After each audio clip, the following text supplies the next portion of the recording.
Maharlika, tumutulo ang puday na may green at may sounds na blok, blok, blok, blok, blok.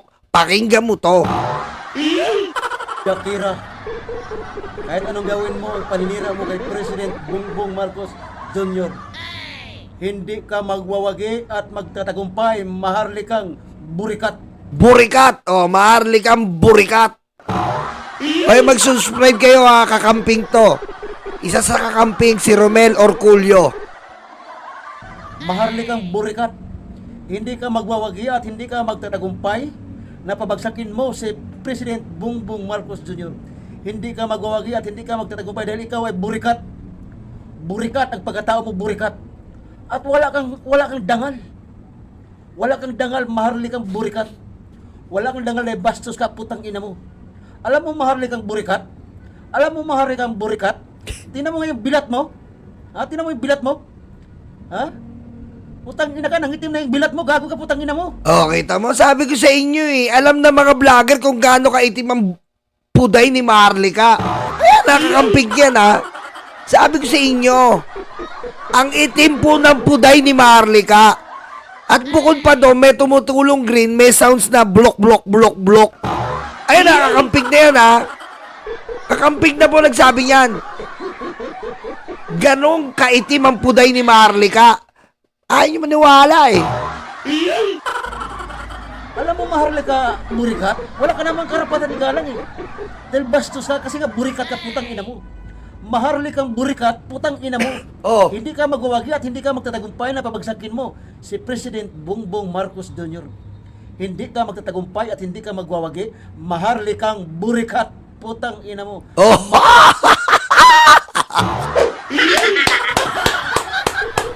Bravo!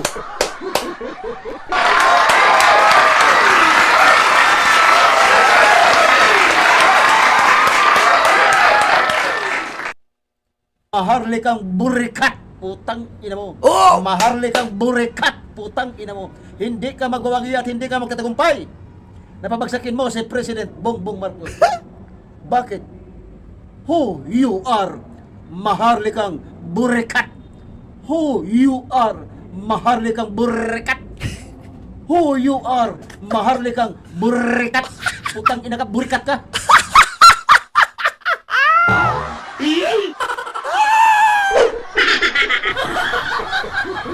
Maharlika, itim ang puday niya.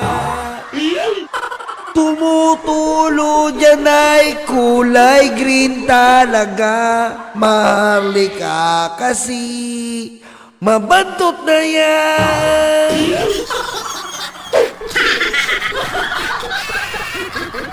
Huwag kang magtaka, bakit itim na siya?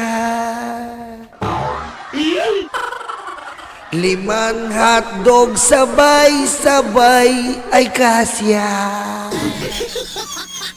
Ganong kahayok ang puday ng vlogger na Maharlika. Kaya may green na tumutulo sa kanya. Ha? Sobra-sobra ng paninira mo. Kay President Bongbong Marcos, sobra-sobra na. Kaya sinisiraan mo si President Bongbong Marcos kasi nga, hindi natupad yung pangarap mo. Hindi ka kasi nabigyan ng pwesto sa Malacanang. Hindi ka kasi nabigyan ng pwesto sa gobyerno. Kaya ngayon, naging burikat ka na, putang ina mo.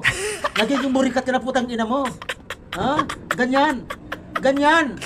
Naghahangad ka kasi ng may kapalit. Ah, pag tumulong ka, wag ka na maghangad ng kapalit, putang ina mong burikat ka, Maharlika ka.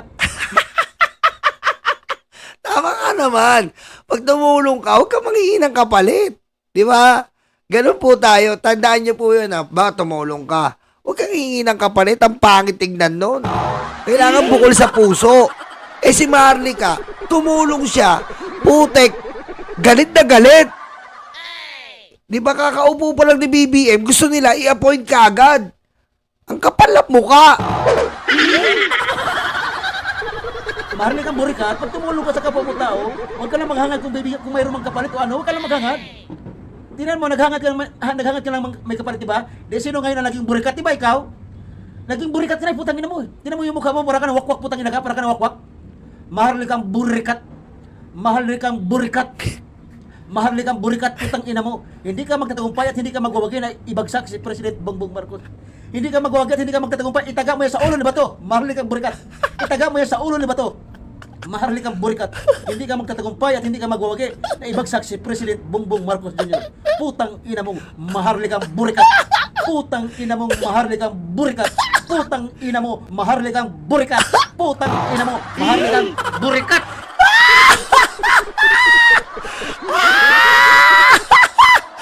Basag! Basag eh. Ito ba? Kaya sinasabi nila, bangag na si President Bongbong Marcos. Ang ibig sabihin, bangag din sila. Kasi galit sila sa taong bangag eh. Ang ibig sabihin, mga bangag talaga ito. Mga bangag talaga ito, mga didilis vlogger, mga bangag talaga lahat yan. Pati itong mga didilis supporter, mga bangag lahat yan. Pati si Duterte, bangag yan. Tinan mo yung mukha ni Duterte, di ba? Nang lalim na yung pisngi niya, putang ina. Oh. Ganyan taong bayan. Di ba? Ayaw nila ng katahimikan. Ayaw nila ng kapayapaan ng Republika ng Pilipinas. Naghahasik palagi sila ng lagim. Ginugulo nila palagi ang Republika ng Pilipinas. Ayaw ng kapayapaan ng pamilyang Duterte. Ayaw ng kapayapaan. Tama yun. Ayaw ng kapayapaan niyang hype na yan eh. Gusto nila laging magulo kasi sanay sila sa mga gulo, sindikato eh. Gusto palagi nila ng kaguluhan. Nakita mo naman ang mga vlogger nila sa dyan natutulog na? Magdalawang buwan na sila dyan. Ano tawag dito ang bayan? Ano ang tawag dito yung mga vlogger dyan, mga ridilis? Nandiyan sa Robinson. Ginagawa nilang squatter yung tapat ng Robinson. Ginagawa nilang squatter, dyan sila natutulog. Anong tawag dito ang bayan? Anong tawag dito dyan? Yung mga vlogger dyan, ng mga ridilis na vlogger. Nandiyan sa tapat ng Robinson. Anong tawag dito ang bayan? Anong tawag nyo? Bakit nandiyan sila?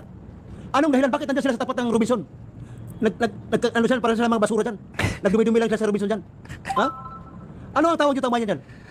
Yan mga ay kontra sa kapayapaan. Kasi Yung mga tawag dyan, mga mababantot!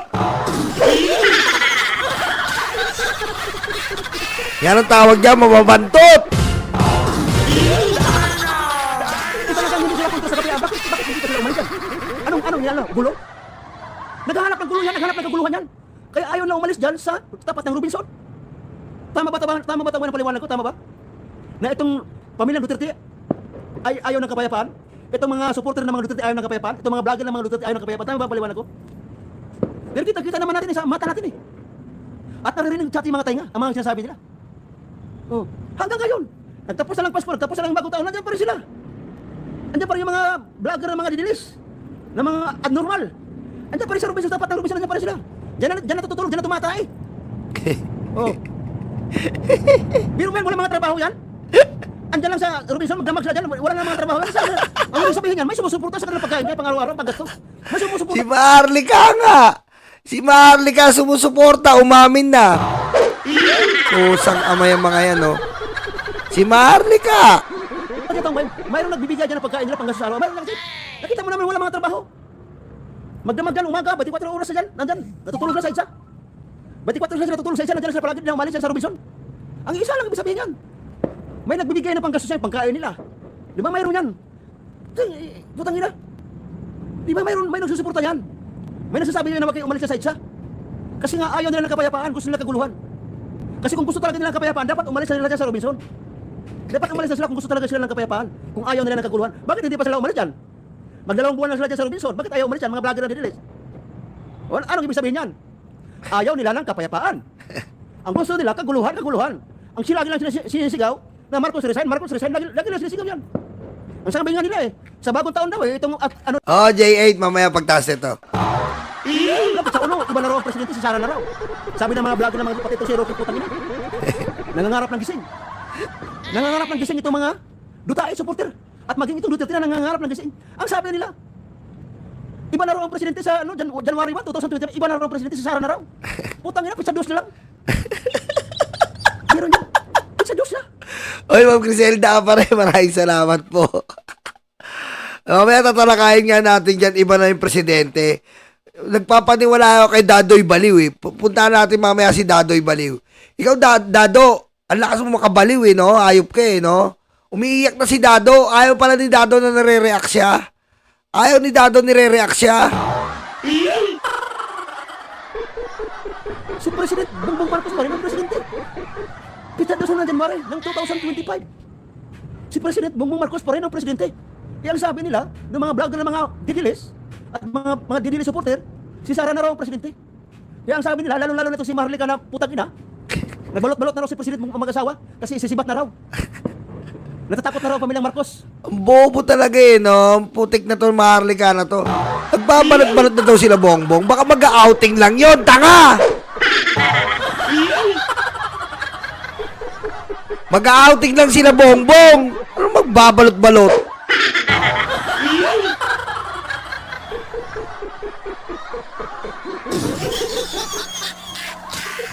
Kasi sisibat na raw, pagdating ng January 1, sisibat na raw, nag-i-packing na raw ng mga gamit. Kasi sisibat na raw yung magtatago raw yun sa ibang bansa. Yan ang sinasabi ng mga vlogger ng mga didilis ha. Hindi ako naninilas, sila may sabi niya, lalo-lalo si Marlica, si Rocky Tangtubol, na budlot at yan. Ito mga vlogger ng mga didilis, di ba? Oh, bakit kumukontra sila sa gobyerno? Anong dahilan? Bakit kumukontra sila sa gobyerno? Kasi nga ayaw nila ng kapayapaan. Sila ngayon ang bagong rebelde. Yan. Yan, may yung mga didilis vlogger, mga bagong rebelde yan. Yung mga didilis supporter, mga bagong rebelde, sila ngayon ang bagong rebelde. At itong pamilya Duterte, yan si Duterte ang pinakahid-hid. Yan, yung matanda na yan, yung matanda ng global. Yan ang pinakahid sa bagong ano. Yan. Ang pinaka-ano yan, ang pinakahari nila yan, nandun sa China si Xi Jinping. Yun ang pinakahari-hari nila dyan. Sa komunistang bansa. Ha? Tingnan mo yung komunistang bansa, ayaw ng kagulo, ayaw ng ano ba? Katahimikan, gusto palagi gulo. Oo, kasi nga, ganun yung ano eh, yung mga Duterte, gusto nila, ipakita palagi na sila ang nagmamando, gusto nila ganun eh. Lagi silang sikat, na ganyan, lahat ng attention nasa kanila. Ginagawa ng taihan yung Robinson, ginagawa ng tulugan ng Robinson, mga putang ina. Huh? Ang kapal ng mga pagmumukha, mga putang ina. Tapos sasabihin ni Sara, ang kumukontra sa kapayapaan ay kalaban ng bayan, putang ina kayong pamilya Duterte, ang kalaban ng bayan. Dahil ayaw nyo ng kapayapaan, ayaw nyo ng katahimikan, ginugulo nyo ang Republika ng Pilipinas. Bakit nyo ginugulo ang Republika ng Pilipinas? Bakit nyo ginugulo ang pamamahala ni President Bongbong Marcos? Kasi nga, atat na atat kayo, iyo po yung anak mong baliw. Kasi naman yan. Anak na baliw, manang-mana sa tatay. Baliw na baliw eh. Anak ng wedding to, hindi kayo nahiya. Baliw kayo, mga Duterte pamilya, baliw kayo. Yan ang totoo, ang pamilya Duterte ay baliw, buang, siraulo, mamamatay tao, kriminal, putang ina, mga putang ina, mga putang ina, mga putang ina yan. Mga putang ina yan. Yan.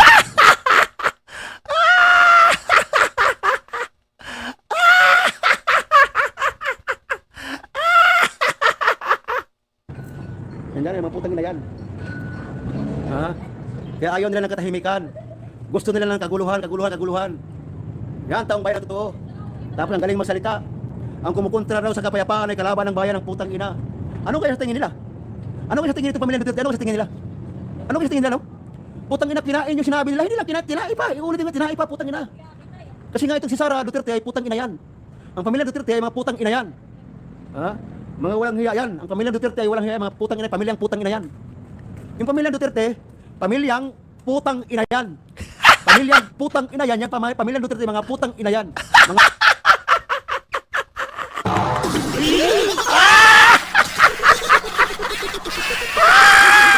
Hey! putang ina yan, mga putang ina yan. Ayop na yan. Lalo na itong mga vlogger ng mga didilis. Itong mga vlogger ng mga didilis, mga putang ina lahat yan. Mga putang ina kayo, lahat ng vlogger ng didilis, mga putang ina kayong lahat. Mga putang ina kayo lahat, kayo mga vlogger ng mga didilis, mga putang ina kayo lahat. Ayaw nyo na dyan umalis sa Robinson, sa EDSA. Ginawa nyo ng taihan ng Robinson, ginawa nyo ng tulugan ng Robinson. Putang ina kayo. Naghahanap talaga kayo ng gulo. Naghahanap kayo ng gulo, ayaw nyo ng kapayapaan. Naghahanap kayo ng gulo. Kaya dapat yan, dalhan ng isang bumbiro yan. Bumbiro lang. Tubig lang naman yan eh.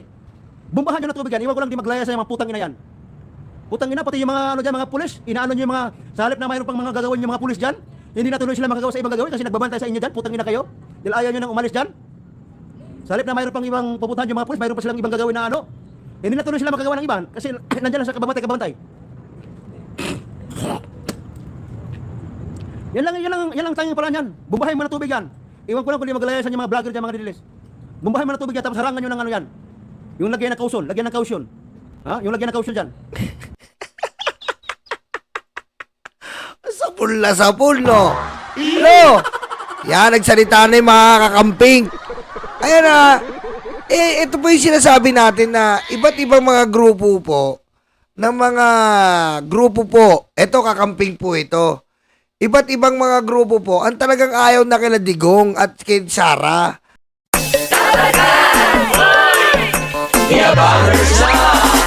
Handa na ba kayo mga Dabarkads? Eto na sila, The Bangers, sa pangunguna ni Tamski. Kamusta mga kababayan ko? Dapat lang malaman nyo, andito si Tamski, ang abang lingkod nyo na magbibigay at maghatid ng mga balitang solido at talagang para sa Pilipino. Hindi rin magpapahuli si Nyolo. Kamusta mga karayuma, Nyolo Bontit at your service. At siyempre, ang muse ng grupo, si Tita Missy. What's up mga libag? Naghilod na ba kayo? Ako nga pala ang inyong Tita Missy, ang impaktang reyna ng mga libag. Mawawala pa naman sa eksena ang VMB family. Kaya mga kalibag, tutok na. The Bangers.